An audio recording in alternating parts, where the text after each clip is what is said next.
You know what it is, man. Another vid, another reaction. We got top 10 Fast Furious movies ranked. Fast and Furious movies ranked from best to worst. Oh, best to worst. Okay, all right. But we gonna get this video cracking. I just saw the new one.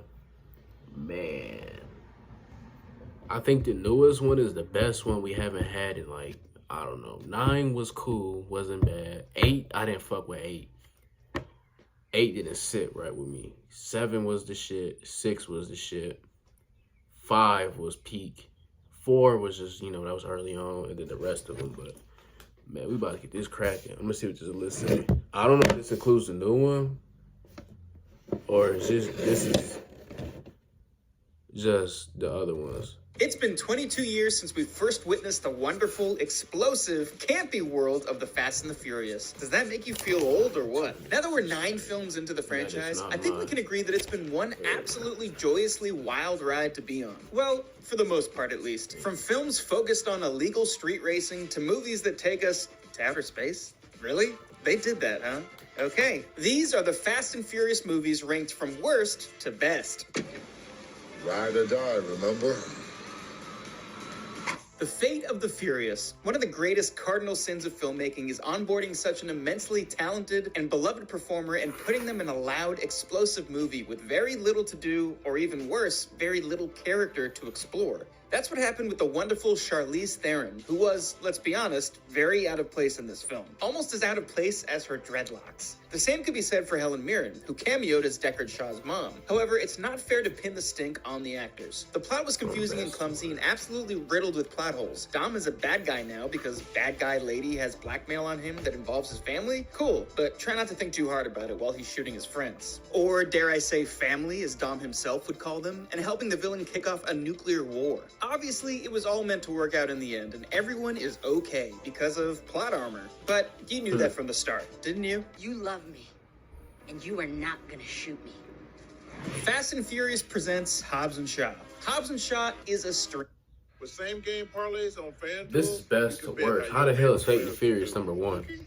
strange movie. A very strange movie. To be honest, Hobbs this and one Shaw is kind of hard #2. to place From because best while to it's not a worst. Am I bad reading movie, this right? it's Best quite to divisive. worst. The movie is I'm fun, trying to I'll give it process that, this but it's also shit. something we've already seen before Best to hundreds of worst. times. It's a buddy action movie, surely, but it's one that ups the ante by Fate and jumping the Furious shark should be with the #1. super-powered Idris Elba. Meanwhile, Hobbs our and two Shaw leading was men cool, throw tired but I insults don't at each think other it's for top over 3. 2 hours. Obviously, they'd never let fans forget that these two were actual enemies, literally trying to kill each other in the previous installments, given how much they bicker, but they also could not make us believe putting them together was a good idea. Again, the movie's fun, and that's kind of the point of a movie, but putting it plainly, it's not required viewing, and you won't be missing out if you skip it.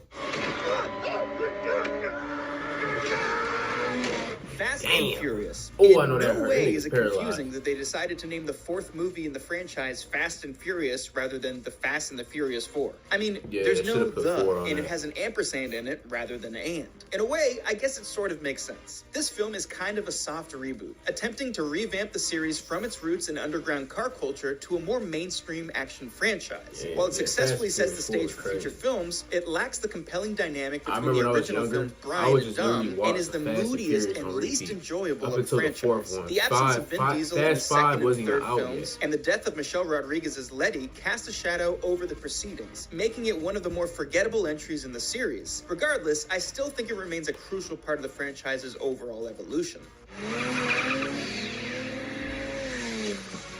Too Fast, Too Furious. Many memes Fast have been 5 made was and out, jokes have been 5, told 6, about the 7, film's 8, title, 9, Too Fast, X Too wasn't Furious. out There's yet. something so silly, yet so impressively simple about incorporating 2 into the title. This one is actually the first sequel in the franchise, with very few characters returning from the original, fan favorite Vin Diesel not being one of them. Instead, it focuses on Paul Walker's character as a SoCal cop in a series of car-centric police procedurals. The movie introduces Tyrese Gibson and Ludacris as comic relief characters, and they survive their murky and confusing introductions to actually become pretty endearing in later films. Directed by the late John Singleton, the film features a hyperkinetic style that turns racing sequences into stylish, neon-drenched anime episodes. However, the plot is unfortunately quite dull and boring, and the film is really only notable for its introduction of new characters. Fast and Furious 6. Following the tremendous success of Fast 5, the post-credit tease revealed that Letty was actually alive. which is cringe-inducing, to say the least, and many have compared it to a soap opera plot point. The gang heads to Soap London, opera. facing the task of taking down international terrorist Owen Shaw, who has taken the amnesiac Letty under his wing. Again, soap opera. Director Justin Lin, returning for his 4th installment, takes the action to absurd new heights, featuring tanks and a plane-centric finale occurring on the world's lengthiest runway. Despite its often ridiculous storyline, it's an entertaining experience with a tantalizing hint of things to come in a closing scene featuring Jason Statham, confirming that the events of the preceding 3 films take place before Tokyo Drift. Confusing? Just 4, don't think 5, too hard 6 about it. was Which one of these things is a mainly 5 and 6. 5 and 6 was F9, the most recent film in the franchise before Fast 10 drops, F9 was actually does a bland. lot It to was bring cool. the story and the characters on a forward momentum. The movie... okay, yeah, damn. I'm gonna do half of this. I ain't know I kept going. So Fate and the Furious. I don't even know the fucking order. Fast Furious 9. I mean, 9 was cool though, but like, you know, like, you feel me, like, you know what it is though, man. Like, comment, share, subscribe, bro. 100K, man.